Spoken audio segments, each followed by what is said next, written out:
Selamat malam, Bu Meli dan Rita. Pak Kiki, makasih banyak loh mau hadir di sini. Kita mau memperkenalkan emiten KKS atau Kusuma Kemindo Sentosa Tbk ke teman-teman retail investor pada khususnya. Oke, mungkin aku intro dulu ya Pak. Nanti saya bacain dulu sedikit profile Silakan. mengenai company dan background daripada direksi-direksi di sini. Teman-teman, selamat malam. Salam sehat dan happy cuan selalu. Hari ini kita akan IG Live edukasi kita Get Closer with Emiten. Kita akan bekerja sama atau kita akan belajar dengan PT Kusuma Kemindo Sentosa Tbk atau dengan kode saham KKES. Tapi sebelumnya kita disclaimer dulu. Kalau setiap pembahasan saham di sini hanya bersifat sebagai referensi atau bahan pertimbangan dan bukan perintah beli atau jual, karena setiap keuntungan dan kerugian menjadi tanggung jawab dari pelaku pasar modal. KKS itu IPO tanggal 8 Agustus ya, tanggal hoki nih, 8 bulan 8 2022. Dan pada saat penawaran umum itu KKS itu oversubscribe 30,45 kali. Jadi ini antusiasmenya cukup tinggi. KKS adalah entitas anak dari PT Catur Sentosa Adiprana Tbk atau kode saham CESAP. Jadi KKS ini adalah anak usaha daripada CESAP. Catur Sentosa sendiri merupakan emiten yang bergerak di bisnis distribusi bahan bangunan dan consumer good, retail modern, bahan bangunan, dan home improvement Mitra 10, dan home furnishing Atria. Dan dana yang waktu itu diperoleh dari IPO ini sebanyak 90% digunakan sebagai modal kerja untuk kegiatan operasional dan pengembangan bisnis perusahaan dengan rincian antara lain 30% untuk biaya operasional, 65% untuk pembelian barang dagangan, dan pelunasan utang usaha kepada pemasok. Dan sisanya 5% itu untuk pengembangan sistem informatika, teknologi perseroan, termasuk digitalization atau digitalisasi IT untuk sales, delivery, inventory, dan logistik. Terlalu seru, terlalu semangat nih. Soalnya company yang kimia itu kayak kehidupan kita tuh sangat erat ya dengan semua bahan-bahan kimia ya. Jadi kayak semangat sekali saya nih. Terus harga sahamnya juga cukup bertahan anti badai di market yang cukup volatile saat ini nih. Oke, kemudian PT Kusuma Kemindo Tbk ini didirikan tahun 1990 di Jakarta ya Pak ya, dan aktif sebagai importir, stokis, dan distribusi bahan kimia komoditi dan specialty, makanan, bahan kimia konstruksi, dan bahan terkait. Dan pasaran saat ini menjalankan usaha di bidang perdagangan besar bahan dan barang kimia dasar. Perdagangan besar ini berbagai macam material bangunan dan perdagangan besar mesin, peralatan, dan perkembangan lainnya, di mana Persero melihat peluang bisnis yang menjanjikan dalam bidang bahan-bahan kimia untuk keperluan industri maupun keperluan rumah tangga. Oke, di sini ada Pak Kiki Rusmin Sadrah, yaitu Direktur Utama daripada KKS. Selamat malam Pak Kiki. Pak Kiki ini memperoleh gelar sarjana S1 dari Universitas Indonesia, FMIPA, jurusan kimia tahun 1981 hingga 1986. Pasca sarjana S2 dari Universitas STT Harvest International Karawaci, Banten pada tahun 2002. Dan Hagai Institute Maui, USA pada tahun 2003. Dan STT Battle Indonesia Pertamburan Jakarta tahun 2013. Dan saat ini Pak Kiki menjabat sebagai Direktur Utama Persero dari sejak tahun 1997. Jadi udah cukup lama ya Pak ya, jadi udah senior banget di company ini. Dan kita di sini ada Bu Meli juga. Bu Meli Elita adalah Deputy President Director dan Corporate Secretary juga dari KKS. Bu Meli Elita memperoleh beasiswa gelar sarjana akuntansi S1 dari Universitas SCIE YAI Jakarta tahun 1992, serta memilih sertifikasi Interculture Communication at Work dari National University of Singapore NUS, dan sertifikasi Crisis Resources Management dari Columbia University USA. Bergabung di CSA atau CESAP ya Bu ya, pernah sebelumnya bergabung ke CESAP dulu ke induknya, kemudian gabung ke KKS ini tahun 1995. dan saat ini menjabat sebagai Deputy President Director dan Corporate Secretary. Jadi manajemen company KKS ini udah cukup lama ya, tahun 1990, sekarang udah tahun 2022, jadi udah 32 tahun ya. 32 tahun itu company yang sangat istilah well established, udah melewati berbagai krisis, dari krisis yang tahun 97-98 monetary crisis udah dilewatin. Kemudian krisis apa segala macam dan tetap bertahan anti badai. Nah, ini aku paling suka company yang boleh dibilang company yang udah lama, karena company lama, stabil, terus bertumbuh dan di backup oleh induknya yaitu CESAP yang juga mempunyai mitra 10-nya itu tersebar di mana-mana ya Pak ya. Jadi oke, mungkin kita langsung ngobrol-ngobrol aja ya Pak. Ini kayaknya banyak banget teman-teman yang karena banyak company yang baru IPO, memang kita ingin mengenalkan company yang bagus. Jadi nggak semua company kita ajak live ya, tapi yang memang company yang istilahnya udah lama berdiri dan mempunyai manajemen yang solid, karena manajemennya juga udah lama-lama semua. Dan Pak Kiki dan Bu Meli, bisa ceritakan nggak sih sejarahnya KKS, di mana company ini berdiri kan udah sangat lama, kayak tadi kita ngomong ya Pak, dari tahun 1990 sampai sekarang 32 tahun dan tetap berdiri dan makin besar ya, karena kalau udah IPO kan pasti mempunyai jaringan yang nantinya akan membesar, dapat tambahan dana IPO. Nah, itu bisa ceritain nggak sejarahnya gimana sih Pak Kiki dan Bu Meli? Mungkin ada yang bisa bantu jawab. Oke, saya dulu lah ya. Jadi selamat malam sekali lagi Bu Rita dan semua viewer yang hadir. Betul yang tadi Bu Rita bilang bahwa kita sudah 32 tahun. Jadi sudah cukup lama ya, kalau manusia itu udah cukup dewasa dan sudah pada sampai usia yang produktif. Nah, kenapa kita bisa bertahan 32 tahun dan sejarahnya sudah cukup lama? Karena memang kita melihat bahwa chemical ini, bisnis chemical, itu sangat dibutuhkan, baik sekarang maupun ke depan. Jadi selama 32 tahun ini kita juga melihat. Itu sebabnya KKS ini berdiri dan kemudian terus berkembang, disupport oleh induk perusahaan yaitu CSAP juga. Jadi kami berjalan terus di bidang yang kita jalani sekarang ini. Selain itu, pengalaman yang kita telah jalani selama 32 tahun, tadi kan Ibu Rita bilang, kita sudah mengalami berbagai macam perjalanan, ya turun naik, tantangan, betul. Dan itu memperkaya kita punya capability ya, supaya kita ini bisa menghadapi badai yang bagaimanapun. Termasuk salah satunya badai di tahun 1998, yang saat itu sangat susah sekali, tapi ternyata kita bisa lewati dengan dukungan dari induk, dan kita sama-sama jalani sampai hari ini, sehingga KKS bisa IPO juga. Itu semua karena kerjasama dan juga kekayaan pengalaman serta tentu anugerah dari Tuhan ya. Jadi kita berharap 32 tahun yang telah kita jalani ini juga menjadi bekal buat kita ke depan. Gitu Bu Rita. Oke. Thank you banget nih Pak.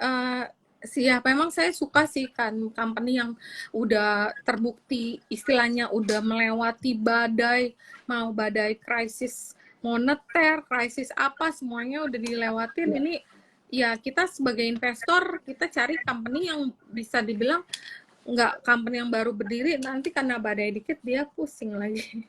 Kalau KKS kan udah mau berbagai macam, ya ternyata tetap bertumbuh gitu loh, dan menjadi makin besar. Oke, sangat menarik nih Pak. Nah, kemudian biasa kita kan nih investor-investor suka nanya nih, Pak Kiki, apa sih misi daripada company atau apa sih visi dan misi daripada KKS itu sendiri?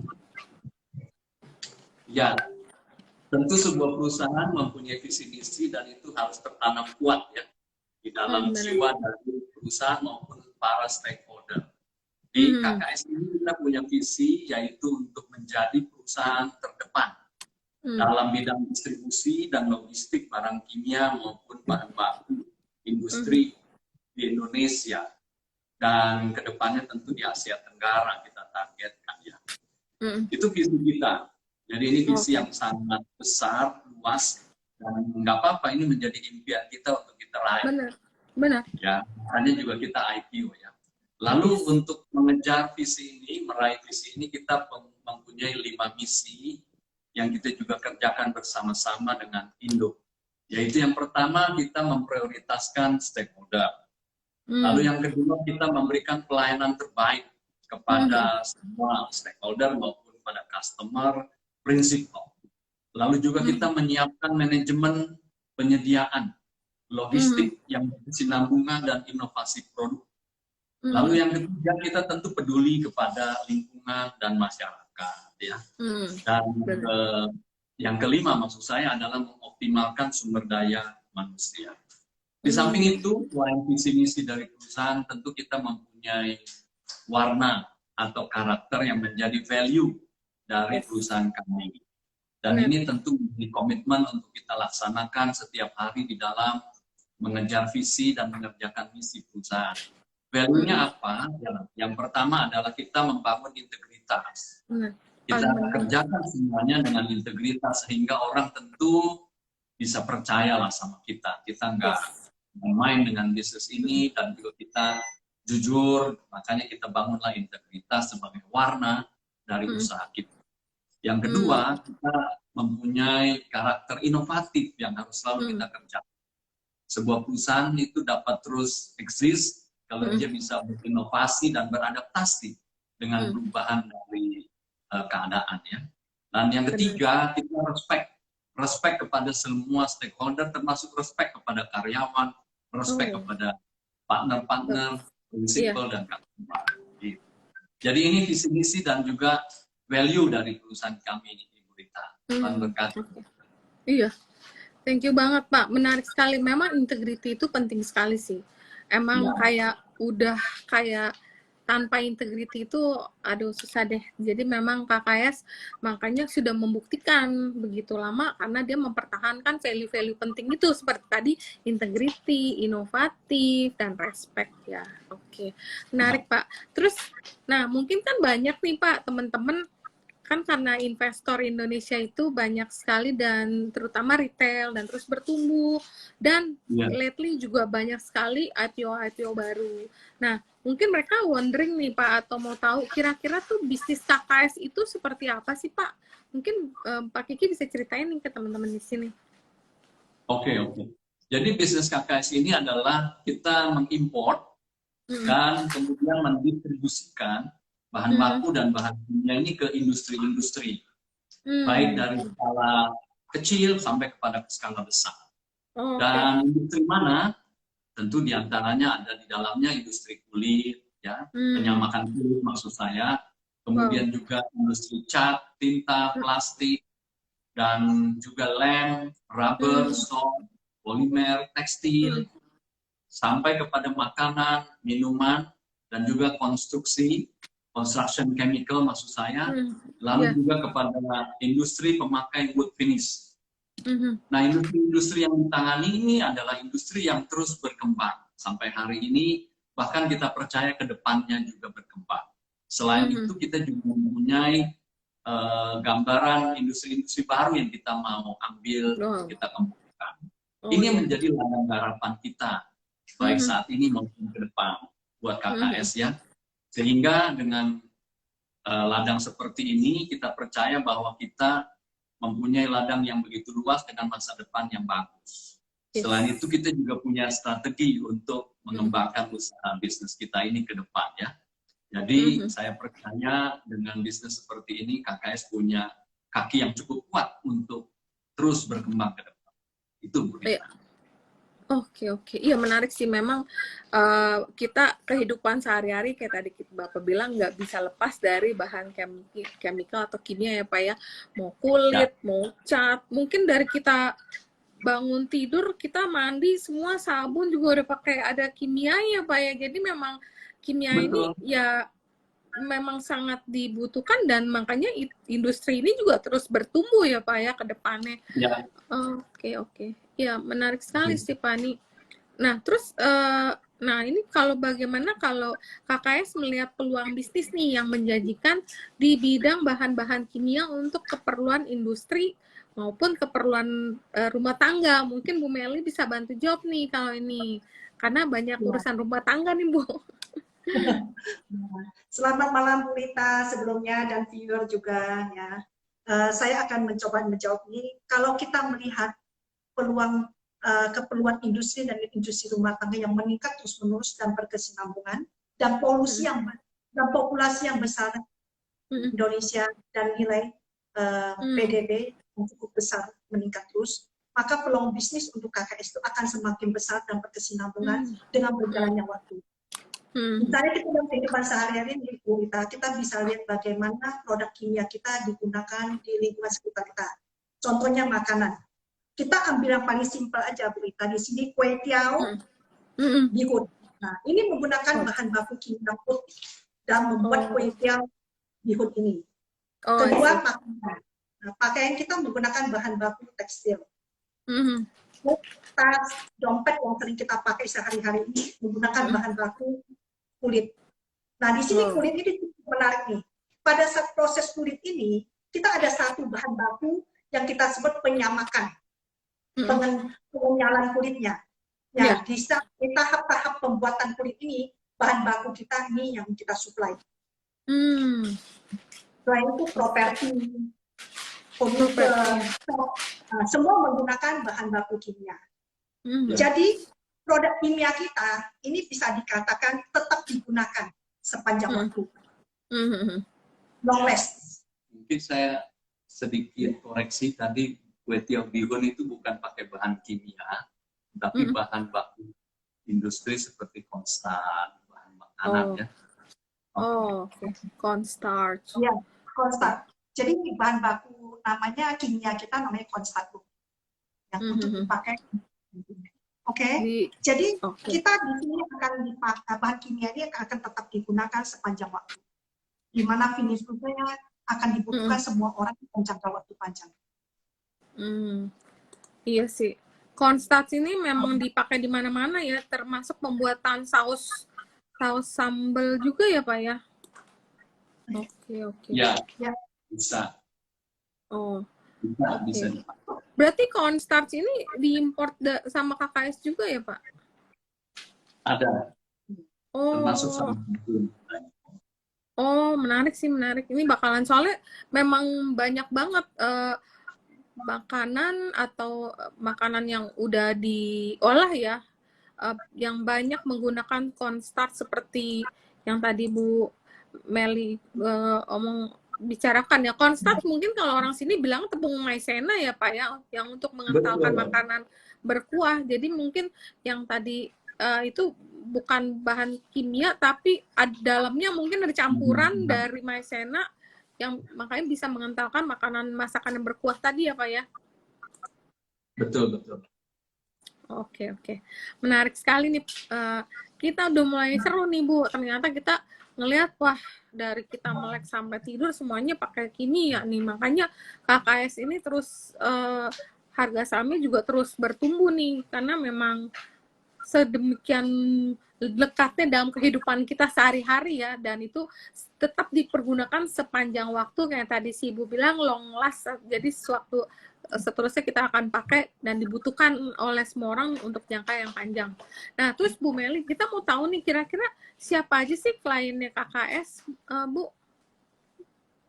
Klien KKS itu kita banyak industri Bu, yang seperti tadi Pak Kiki sudah jelaskan itu antara lain kita ada di kulit, cat, tinta, plastik, lem rubber, stol, polimer tekstil, makanan, minuman, konstruksi kimia, dan wood finish.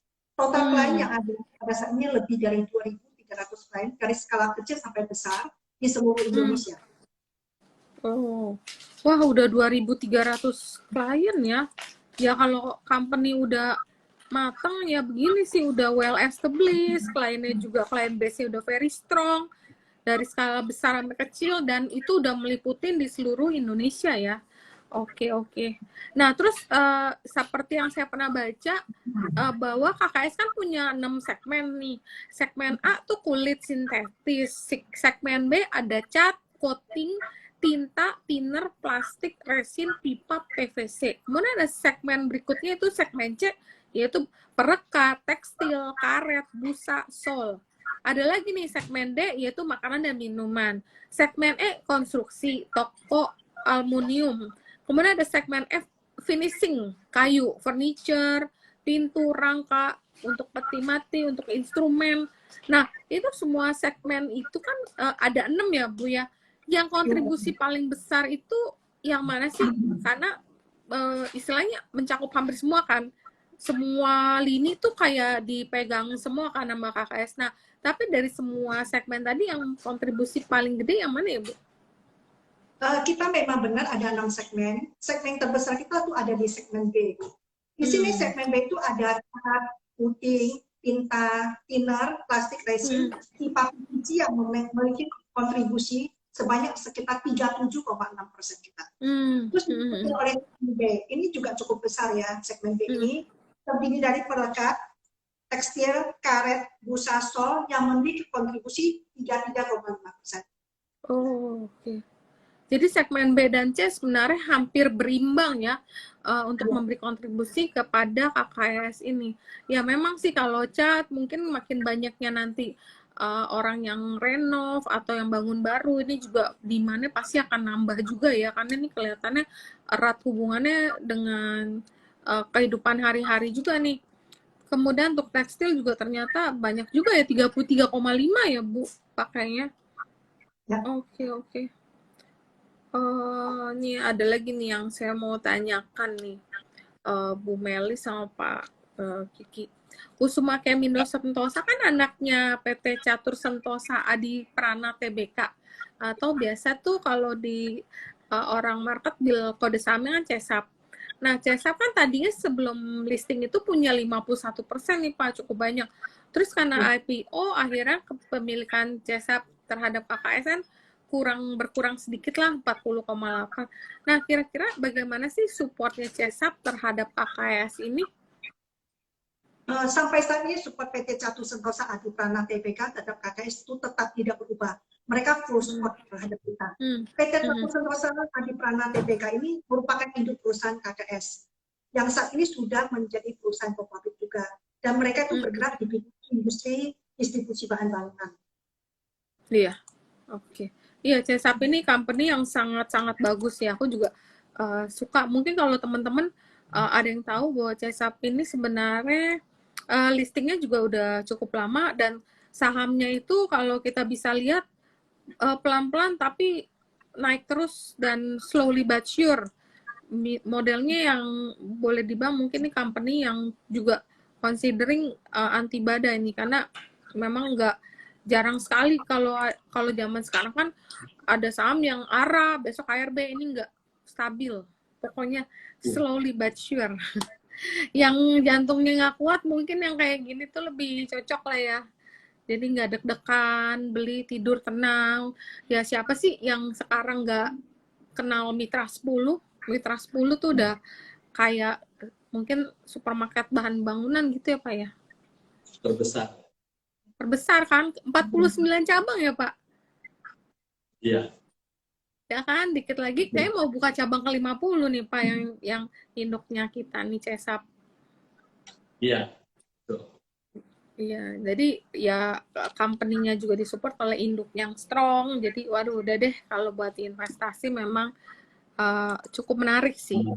Kemudian aku juga mau nanya nih, kalau PT Kusuma Kemindo Sentosa Tbk ini kan dikabarkan kemarin sempat ramai menekan kontrak untuk menjadi keagenan utama dari pabrikan chemical terbesar di dunia. TFL Jerman ini gede banget nih Pak. Kabar ini beredar setelah KKS ini digadang akan ditunjuk sebagai salah satu agen utama TFL Jerman di Indonesia. Nah, diperkirakan KKS akan melakukan kontrak nih dalam waktu dekat. Nah, kira-kira gimana nih Pak mengenai perkembangannya ini? Ini soalnya kita lagi nunggu-nunggu. Ya, betul yang Bu Rita bilang.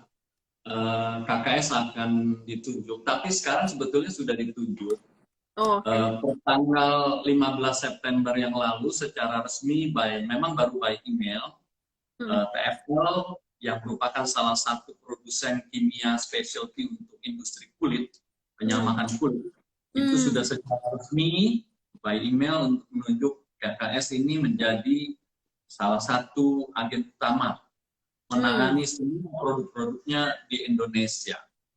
Jadi ini merupakan satu opportunity yang luar biasa. Kita punya partner yang salah satu terbesar di dunia lah untuk penyamakan kulit. Dan rencananya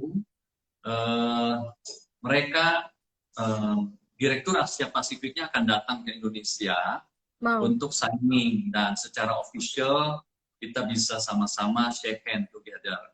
Namun secara official sudah diangkat per 15 September via email itu. Oke. Ya, Iya ini nih. berita sangat baik buat kita. Oke. Iya nih, menarik sekali Pak. Ini memang kalau kita lihat nih, TFL ini cukup besar dan memang mereka specialty di kulit ya Pak. Kalau saya sampai buka websitenya, sampai kulit kayak jok mobil gitu Pak. Iya, betul. Wow. Wah, seneng banget sih, ini bakalan sangat menarik dan kita nunggu banget, semoga cepat bisa signing dan mungkin itu akan menjadi katalis juga untuk kedepannya ya, untuk saham KKES. Oke, terus, nah mungkin kita mau nanya juga nih, karena KKS itu udah berdiri kan lama nih, nah kira-kira ada sih berapa cabang, terus mau ada rencana untuk buka cabang baru nggak? Bu Meli. Selain Jakarta sebagai kantor pusat, kami memiliki 3 cabang yang aktif seperti yaitu Bandung, Semarang, Surabaya. Saat ini kami sedang mempersiapkan cabang Cirebon dan Kerawang. Tahun depan kami rencana untuk membuka cabang Solo dan Medan. Setiap tahun kami berharap bisa membuka 2 cabang. Oke. Menarik ya, berarti cabangnya juga udah lumayan ya di Jakarta, terus yang aktif tadi ada Bandung, ada Semarang, Surabaya. Jadi sebenarnya masih di area Jawa, tapi ya Bu ya, Bandung, Semarang, Surabaya sebagai kota-kota industri sih sebenarnya memang banyak juga orang berbisnis atau membuka pusat bisnis di sana ya. Sama nanti ada persiapan untuk di cabang Cirebon dan Kerawang ya. Ya, nah nanti yang seru nih kalau cabang Medan nih Bu, karena berarti kan akan ada itu kalau misalnya di Medan nanti dibuka berarti itu cabang pertama yang di luar Jawa ya. Betul. Oh iya, Medan ini kota cukup besar sih, mudah-mudahan bisa menambah prospek usaha Pak di sana ya. Oke. Ya. Nih ada juga nih yang saya tanyain nih Pak. Kalau misalnya ada nggak sih potensi KKS untuk tumbuh secara inorganik? Karena kan selama ini kan ya tumbuh organik aja. Inorganik mungkin ada potensi untuk mengakuisisi kah atau mencaplok gitu perusahaan biar langsung gede lagi gitu loh Pak. Ya, kalau ada pertanyaan seperti itu, jawaban kami adalah benar. Kami membuka peluang buat akuisisi atau merger dengan perusahaan-perusahaan sejenis yang tentunya sinergi dan juga satu visi dengan kita ya. Entah itu kita ambil sebagai majority atau seluruhnya juga bisa. Tapi kita berharap akuisisi ini adalah perusahaan yang sinergi dengan visi misi kita. Benar. Terutama di bidang chemical specialty. Ya. Tapi juga tidak tertutup kemungkinan untuk manufacturing gitu. Jadi chance untuk akuisisi itu betul ada. Oke. Ya menarik sih, karena memang KKS sudah sangat solid ya Pak, sudah sangat lama, sangat solid. Jadi memang kalau akuisisi harus company yang bisa langsung bersinergi langsung biar KKS lebih besar lagi nantinya dan terus bertumbuh.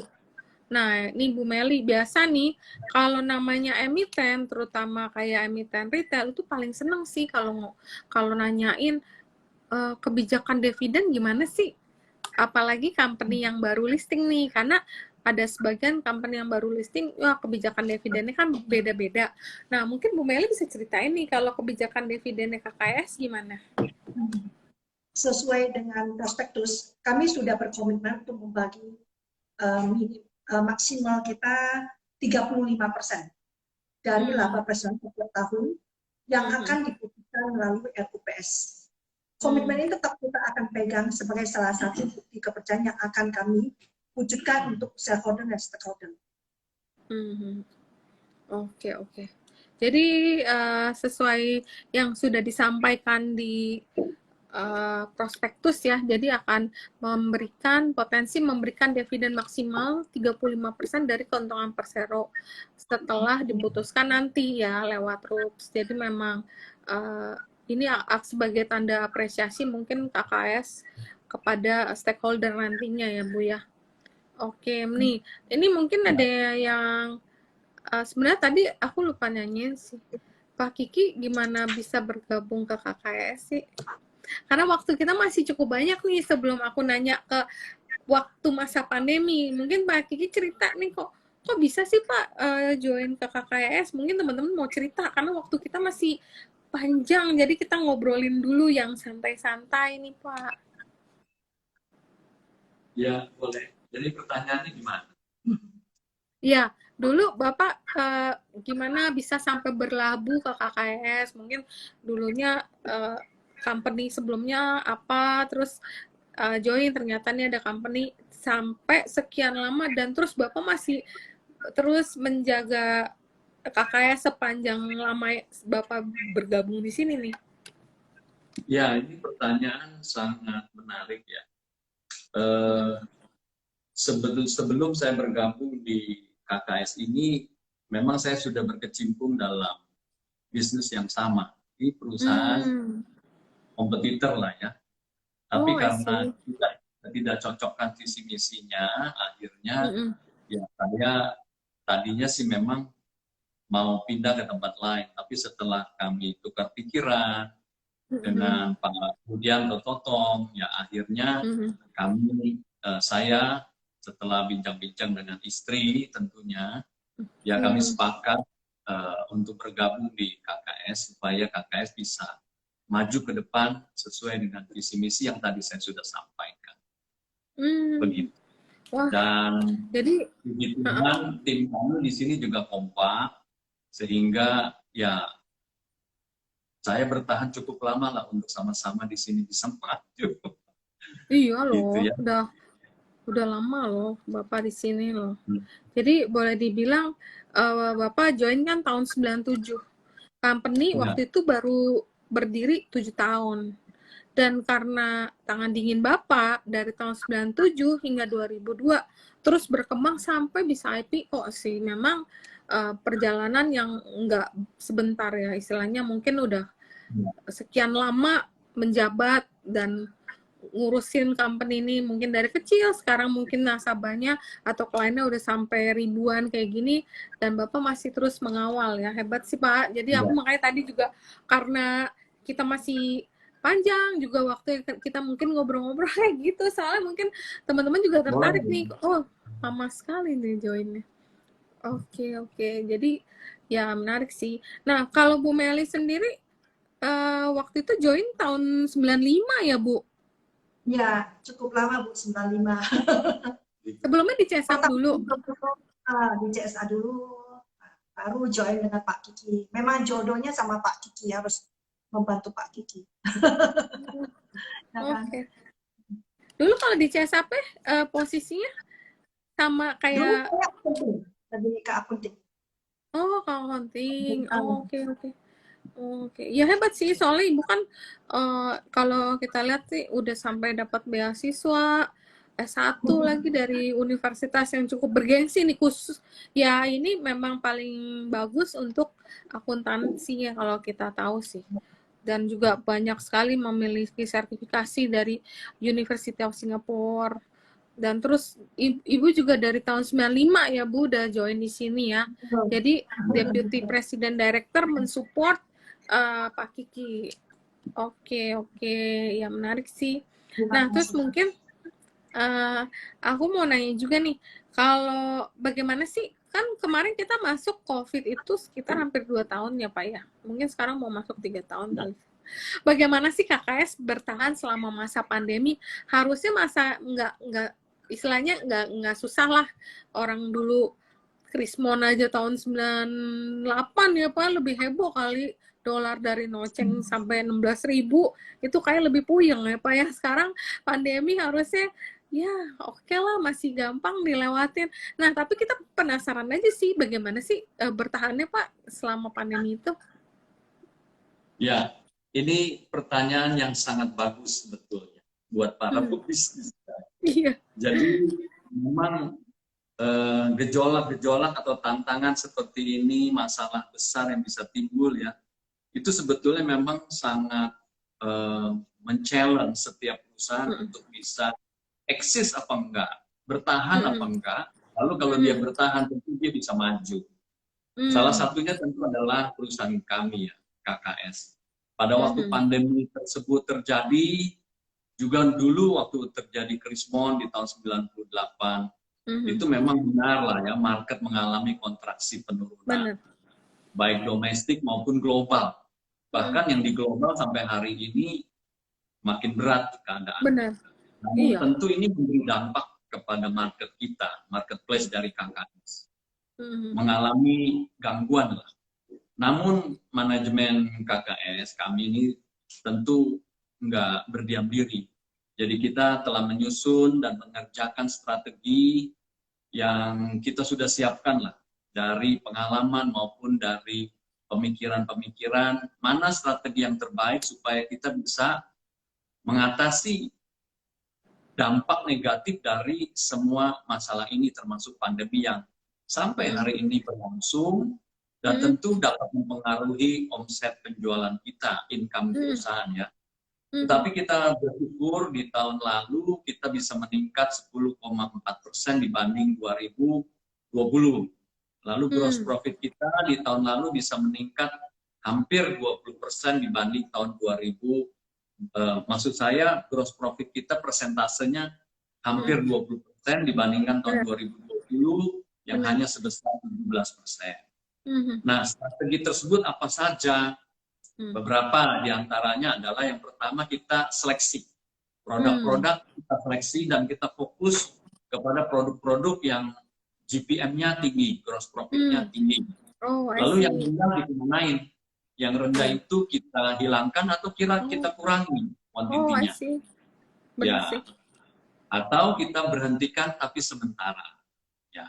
Lalu yang kedua, kita menaikkan harga jual mau nggak mau, karena keadaan seperti itu tentu supply juga terganggu. Jadi kita ada kesempatan untuk menaikkan harga jual, dan ini mungkin memang kita harus bicara dengan para customer supaya dapat mengerti keadaan ini, dan untungnya mereka bisa mengerti dan bisa menerimanya ya. Lalu yang ketiga, kita efisiensi lah. Salah satunya kita turunkan volume stok di gudang. Supaya kita punya cash flow lebih kuat posisinya ya. Iya. Dan kita juga bisa mengurangi pinjaman ke bank supaya bunganya turun. Iya, benar-benar. Lalu kemudian aset-aset yang idle ya kita jual aja dulu. Nanti kalau kita butuh kembali kita bisa beli lagi. Sama ini tujuannya memperkuat cash flow kita dan mengurangi pinjaman bank supaya bunganya turun. Lalu kemudian kita juga minta support dari prinsipal supaya harga beli kita bisa diturunkan dan menolong GPM kita bisa naik terus gitu ya. Dan ini akan meningkatkan performa kita. Dan itu semua ternyata berhasil. Dan kita berharap dengan kekuatan strategi ini kita bisa lewati lah masa-masa sulit ke depan ya. Itu Bu Rita. Oke, iya menarik sekali sih Pak. Memang ini strategi-strategi yang nggak mudah, tapi karena pengalaman yang udah dijalanin Pak Kiki dan Bu Meli sekian lama, udah berbagai macam badai, istilahnya udah berhasil dilewatin. Jadi memang udah biasa ya Pak menghadapi istilahnya ada krisis-krisis kecil seperti inilah. Jadi memang yang kira-kira bocuan ya Pak ya, yang bocuan kurangin dulu deh. Jadi yang cuannya bagus ditambahin biar penjualannya naik dan company-nya bisa bertahan selama pandemi. Terus sama tadi yang kayak aset-aset yang kurang atau nggak digunain, yang idle dijual dulu karena memang belum saat diperlukan ya pada saat itu. Wah, yang menarik sih ini nih, kepiawaian Bapak nih menego ulang harga beli sama supplier dan minta support. Terus tapi mereka mau ya Pak memberi harga khusus ya Pak buat Bapak karena Bapak minta dinego ulang gitu ya Pak? Ya, sebagian besar mau. Karena mereka tahu lah, butuh partner seperti kita kan di Indonesia. Iya, Kalau partnernya nggak jalan, mereka juga nggak jalan. Jadi mereka sih benar. Wow. Iya, bagus sih, hebat sih. Ya memang kalau udah terpercaya, mungkin pembayaran semua settlement-nya lancar. Kalau lagi ada pandemi, pasti dikasih harga yang spesial ya Pak, karena lagi ada krisis pandemi seperti ini. Oke, ini tadi saya baca nih ada pertanyaan dari sebentar Francisca ya. Oh iya, ini ada pertanyaan dari Francisca _HY. Kemenkeu memprediksi kenaikan suku bunga oleh Bank Sentral di berbagai negara masih akan berlanjut hingga 2023.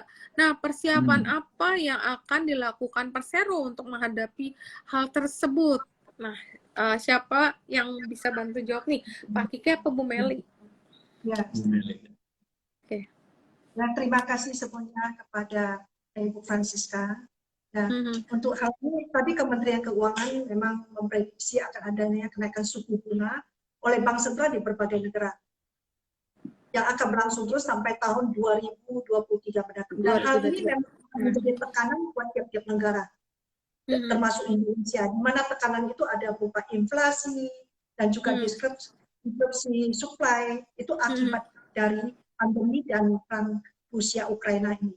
Ya, di mana itu perseroan kita ini mengatur langkah-langkah strategi, di antara seperti kita menentukan manajemen cash flow kita, cash flow keuangan yang lebih efisien dan tetap terjaga dengan baik, sehingga kami bisa menekan biaya-biaya bunga, biaya tidak produktif seperti biaya bunga dan lain-lain. Dua, kita juga meningkatkan manajemen stok dan logistik, sehingga stok yang ada di gudang bisa dioptimalkan. Menarik. Ketiga, kita menego ulang, seperti itu, menego ulang harga beli dengan supplier, seperti yang tadi disebutkan itu, kita minta support dari supplier supaya menurunkan harga beli, sehingga Persero bisa menekan GP produk. Keempat, kita menganalisa pasar ya, di sini ya, kita akan melihat, menaikkan harga-harga jual kita untuk produk barang yang langka di market. Begitu. Jadi produk-produk yang langka tadi ya Ibu bilang yang jarang. Langka seperti ini, produk kartuli dan specialty kulit. Oh, oke. Jadi kayak produk-produk specialty kulit itu nggak mudah ya Bu didapatkan di Indonesia ya? Betul. Oke. Ya, saya bantu tambahkan ya, sebetulnya produk-produk itu mungkin bukan langka, tapi kita yang menyediakan sehingga bisa menghasilkan produk-produk finish good yang bagus ya, dan sesuai dengan permintaan dari pembelinya. Gitu. Karena ini memang specialty, barangnya khusus, spesial. Oh, spesial, oke. Iya, menarik sih, specialty kulit. Oh. Oke, kita belajar banyak juga nih, ternyata di sini kita belajar ada produk kulit itu ternyata ada yang khusus juga ya Pak. Saya juga baru tahu nih ternyata. Ada, mungkin sebagian finish good-nya Bu Rita pakai. Oh ya? Yaitu ya ikat pinggang, tas tangan. Merek-merek yang makin bermerek, makin mahal, itu kulitnya makin bagus. Oh, oke. Oke, menarik sih. Terus ini juga ada pertanyaan dari Atmairorat. Di tengah isu ancaman resesi global pada tahun 2023, faktor-faktor apa yang menjadi penopang buat KKS agar bisa bertahan sampai dengan saat ini?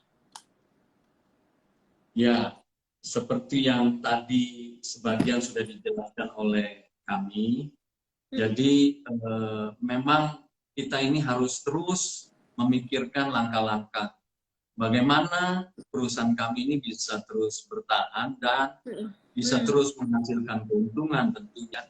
Kan kita bertanggung jawab nih sama shareholder dan seluruh stakeholder ya. Jadi memang ini bukan tugas mudah, kita mohon dukungan doanya juga, tapi kita sudah siapkan strateginya. Beberapa di antaranya tadi sudah kami sebutkan, dan tentu kita tambahkan juga dengan inovasi-inovasi, mencari prinsipal-prinsipal yang baru, lalu juga mencari produk-produk baru untuk memperkuat produk portfolio kita, lalu juga kita membuka cabang-cabang baru yang memang kita lihat punya potensi untuk mendukung, meningkatkan kita punya marketplace kita ya. Saya percaya dengan semua strategi tadi dan juga dengan kemampuan tim kami, baik yang ada maupun yang kita sedang buka lebih banyak, lebih luas tim kita, terutama di tim sales dan tim teknisi, kita pasti bisa tetap bertahan dan bahkan tetap meningkat, baik dari sisi income maupun profit. Oke, menarik sih Pak. Memang ya Kak. Oh ya, terus kalau saya lihat nih, kayaknya Bapak ini atau KKS ini pemasok distributor banyak sekali merek-merek dari luar ya Pak. Itu mostly dari mana sih Pak? Dari Korea apa dari Jerman ya Pak? Ini banyak banget nih merek-mereknya saya lihat di websitenya. Ya, kami saat ini memegang keagenan dari 11 prinsipal. KKS ditunjuk sebagai agen tunggal.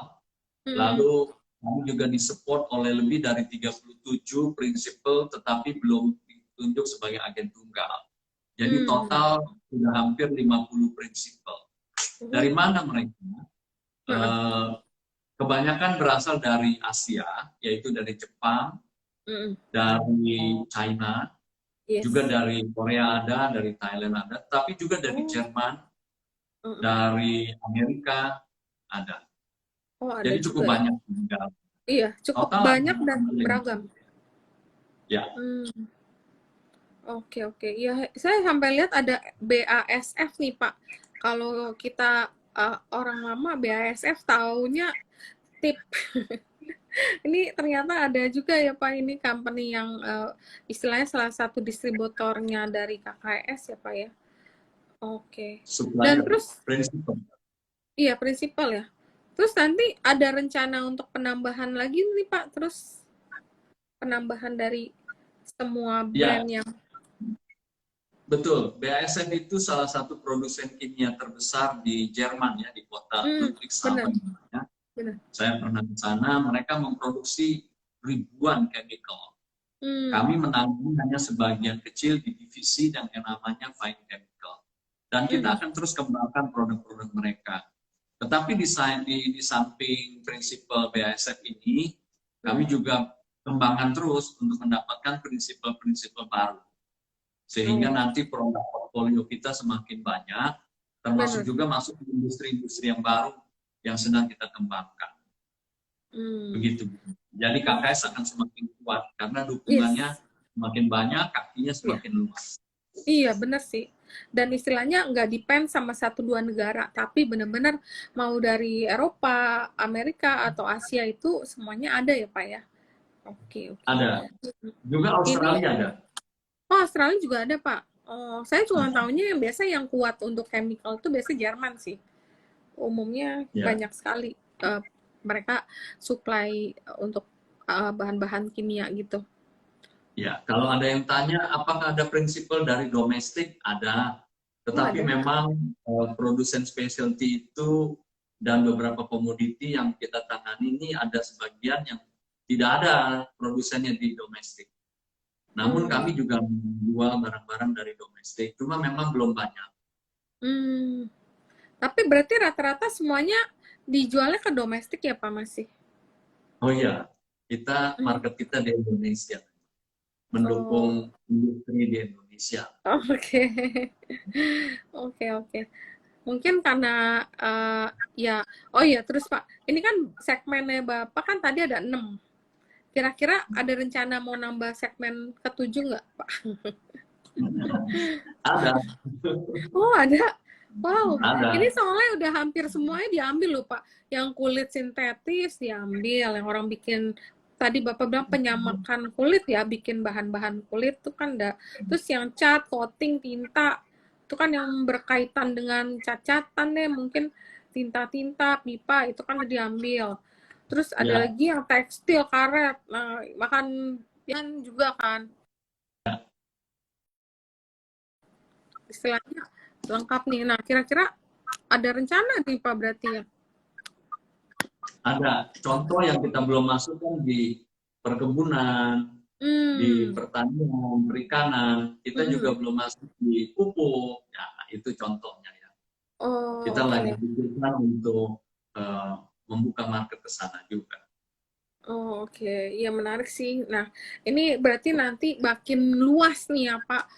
Pangsa pasarnya makin luas, distributornya juga makin banyak, dan eh, pelanggannya juga berarti makin gede nih volume yang bisa diraih untuk penjualannya juga akan makin meningkat ya, Pak. Oke, oke. Iya. Terus, iya sih ini menarik banget nih, Pak. Nah, Pak, mungkin ini kan banyak teman-teman nih yang udah join kita nih, dan mereka istilahnya sampai sekarang masih dengerin kita punya live nih. Pak, mungkin Bapak mau ada kasih tambahan nggak ke teman-teman? Mungkin statement, closing statement ke teman-teman. Sebenarnya sih kita masih Ya. ada waktu sih, cuman mungkin dari Pak Kiki nanti ada statement buat teman-teman, dan mungkin Bu Meli nanti bisa tambahin gitu. Ya, mungkin Bu Meli dulu baru saya closing. Iya. Langsung. Ya, kami tentu berterima kasih kepada kawan-kawan, Hmm. tidak hanya yang melihat tayangan ini, tetapi juga yang eh, menjadi shareholder kami ya. Ya. Dan kami akan komitmen untuk mengembangkan perusahaan ini supaya perusahaan ini income-nya akan semakin besar dan profitnya juga Amin. tetap bagus di tengah keadaan pandemi yang belum berhenti, bahkan Iya. juga resesi di global. Kita akan Hmm. tetap eksis dan kita akan tetap usaha keras supaya KKS ini bisa tetap berhasil dan menguntungkan. Jadi buat saudara-saudara, Bapak Ibu, tetaplah beli sahamnya KKS. Jangan takut, short term dan long term kita akan berhasil untuk menuai Iya. apa yang telah kita invest. Gitu ya. Oke, Iya. itu saja Bu Rita. Iya, mungkin kan kalau teman-teman lihat kalau company baru kan pasti manajemennya masih muda. Ini manajemennya udah matang, udah experience. Kita pun kalau invest kita cari company yang tata kelolanya mungkin udah terbukti ya. Track record itu kan proven. Nah, ini company udah lama, pastinya semua investasi disesuaikan dengan risk profile teman-teman. Yang rasanya mau santai, invest, company-nya tetap growing, dan masih banyak plan-plan untuk uh, perkembangan lebih lanjut, ini mungkin bisa jadi pertimbangan teman-teman, karena tahun dari investasi dari berdirinya tahun 1990 hingga 2022 bukan waktu yang pendek, tapi waktu yang sudah cukup panjang. Jadi Ya, dengan baik. Ini kenapa HP betul. aku jadi ini ya, perasaan aku udah ngecas deh. Iya, iya. Mungkin Bu Meli ada tambahan Bu buat teman-teman. Ya, jadi di sini tambahannya saya singkat aja bahwa jangan ragu-ragu untuk membeli saham KKS. Itu akan cuan, cuan, cuan. Gitu. Amin, amin. Ya, pokoknya teman-teman tetap sesuaikan dengan risk profile ya. Tapi kalau kita belajar dari sini, kalau saya berasa saya cukup nyaman untuk investasi di perusahaan yang satu berdirinya udah lama, manajemennya pun nggak gonta-ganti dari tahun 1997, Pak Kiki dan Bu Meli dari tahun 1995 sampai sekarang. Kalau misalnya company yang turnover tinggi, biasa kan mungkin ada yang kurang solid. Nah, kalau memang udah sekian lama dan terus bertahan di sini, berarti it's proven manajemennya solid dan disupport penuh oleh induknya, yaitu CESAP yang memiliki mitra 10. Kita juga nyaman kalau kita lihat juga induknya juga sahamnya terus naik pelan-pelan, tapi lebih sure, istilah slowly but sure. Kita juga berharap KKS terus akan bertumbuh, terus akan membesar dengan banyak distributor baru nantinya, dan kita harapkan juga nanti yang akan desain dari TFL tadi Pak ya, yang dari Jerman ya, itu semoga segera terwujud, dan juga nanti makin banyak nih segmen-segmen yang akan diperluas oleh KKS nantinya. Mudah-mudahan makin banyak segmen yang saat ini belum dipegang tapi nanti akan dirambah ke depan.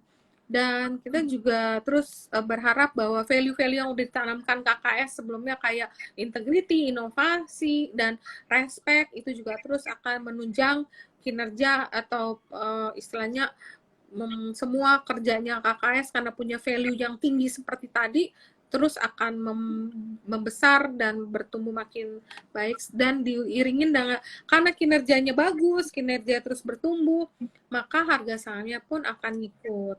Ya, semoga teman-teman bisa mendapat banyak insight ya, karena memang company yang baru listing banyak, tapi ini salah satu menurut saya yang cukup menarik, karena memang import dan mendistribusikan bahan baku, bahan kimia itu, karena tiap hari kita berhubungan dari bangun sampai tidur semuanya ada hubungan kimianya, dan ini company masih muda istilahnya, bukan muda, harga sahamnya itu baru company baru listing 8 Agustus ya Pak, jadi baru 2 bulanan, tapi ya kita berharap bisa terus berkembang menjadi company yang maju dan harga sahamnya juga ngikutin kinerjanya.